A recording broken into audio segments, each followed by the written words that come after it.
Hey everybody, it's Emily at Arc Schooling, and today I'm going to be talking about our homeschooling plans, this time for my 11th graders.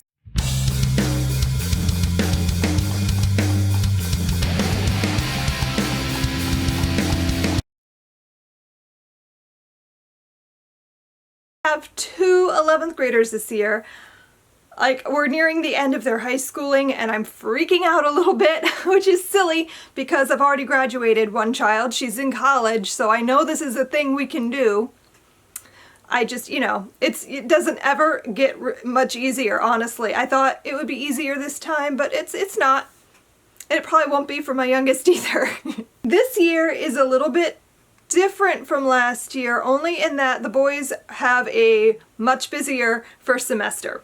For those of you that don't know, we use our local high school for electives. They have pretty decent extracurriculars, and so we really wanted to take advantage of that.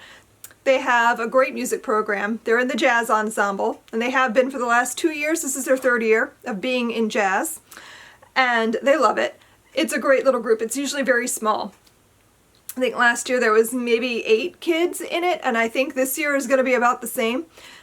And they're also, my one son, Robbie, wants to be an artist. He plans on majoring in art in college. He's already picked out his school, where Sarah goes, of course, because he wants to be where she is, but also he really likes their art program.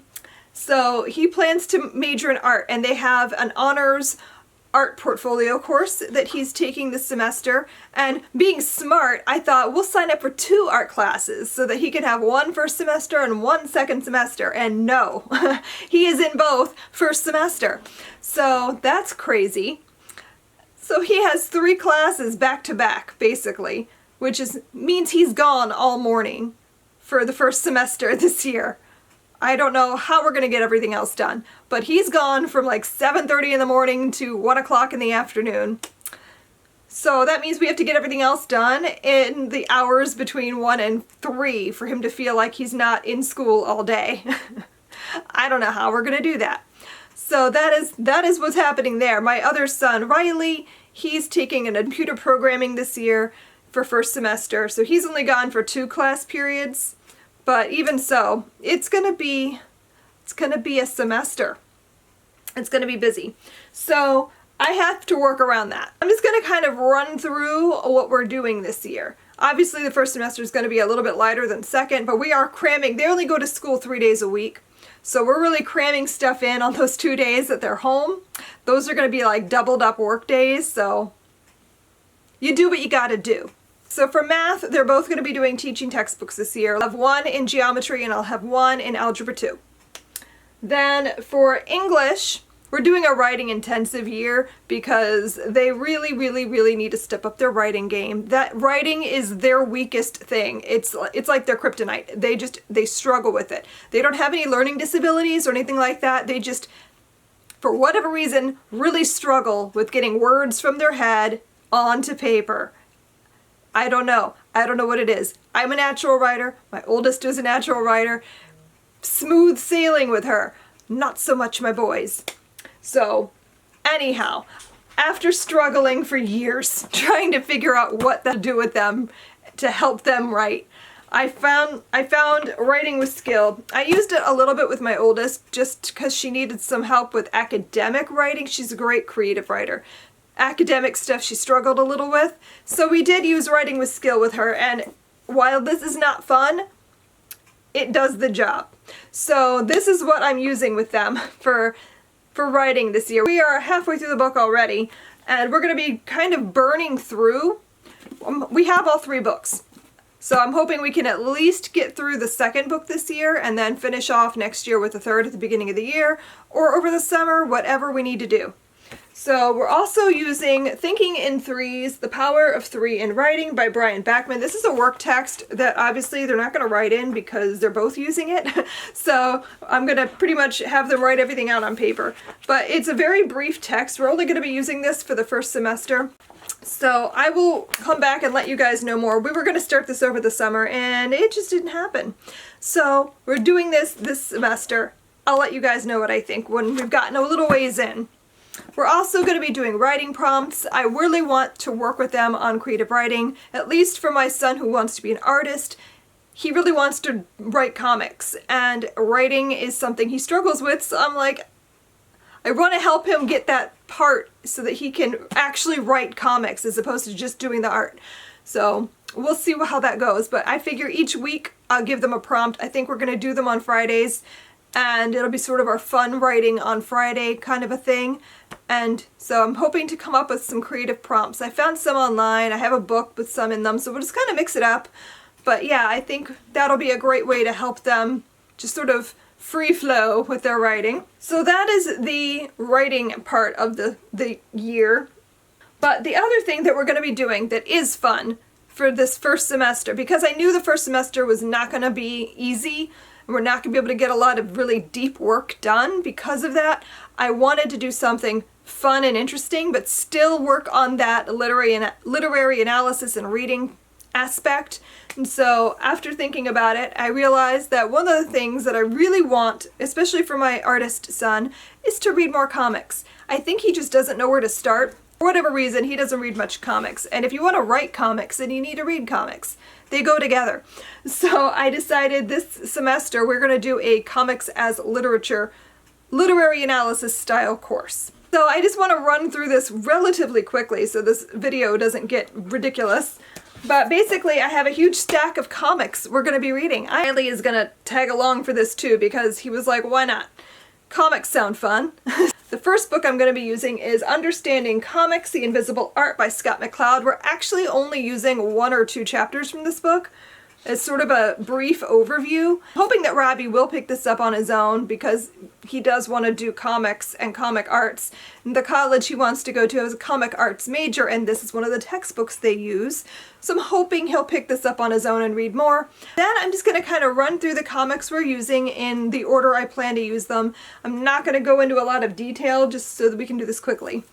First up is Nimona by Noelle Stevenson. This is a standalone graphic novel about 2 villains, or a villain and his sidekick, and the whole idea of anti-heroes and who is good and who is bad. It's a lovely book. I loved it. I loved every second reading this, and I'm hoping my boys enjoy it too. And I plan on having them read Marvel 1602 by Neil Gaiman. This doesn't really need much of an explanation. I wanted to include some kind of Marvel something, but it's hard to know where to start when there's so many long-running series, and I didn't know where to go, and then I thought this would probably be the coolest way to introduce the characters, but in a different setting, and it's historical, and I also really want to read it, and it's Neil Gaiman.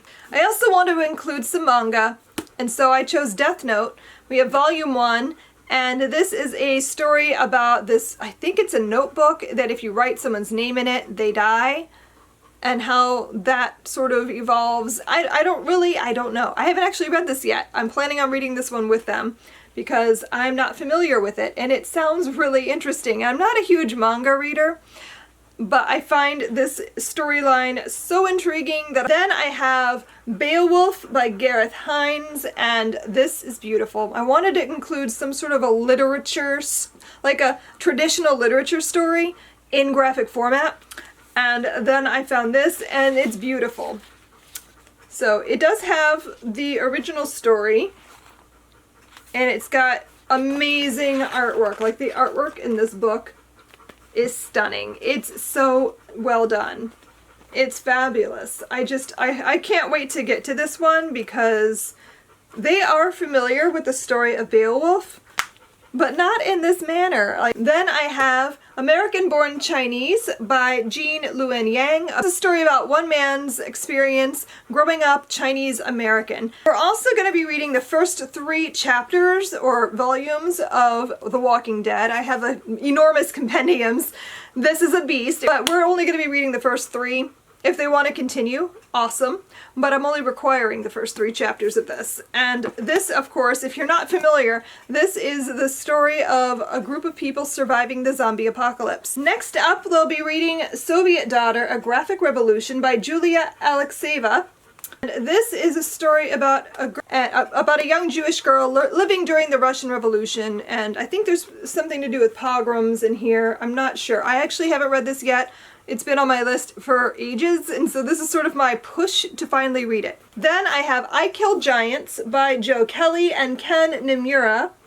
And this is about a girl who believes that she has the ability to kill giants. So I think it's a little bit of Norse mythology woven into our world, if I'm understanding it correctly. I've heard really great things about the story. It has great black and white artwork that I think my son will quite appreciate. Also reading Anya's Ghost by Vera Brosgol. I loved this story. I thought it was so twisted and weird and in a good way. A story about Anya, who is a Russian American, and she's struggling because she really wants to fit in, so she's trying to drop her accent and she tries to be more American, whereas her family is very much immigrants from Russia.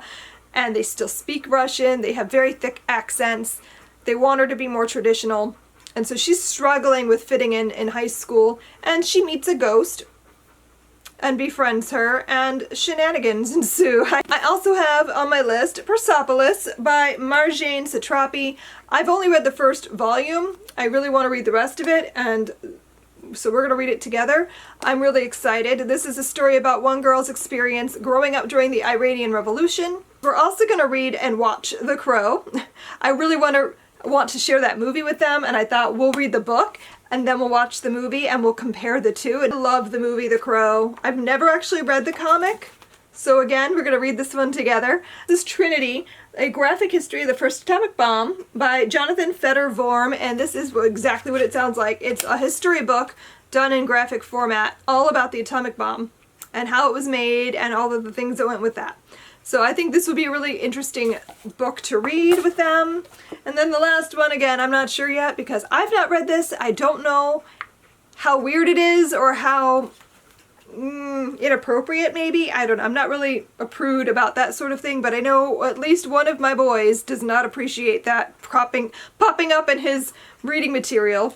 But I have Sandman, Preludes and Nocturnes. I've been wanting to read the series for as long as I've known its existence, and I haven't had a chance to pick it up until now, apparently. I will be picking this up very soon because I just want to read it. But yeah, if I get through it and decide that it's something they would enjoy, they too will be reading it. If not, we'll end it at Trinity.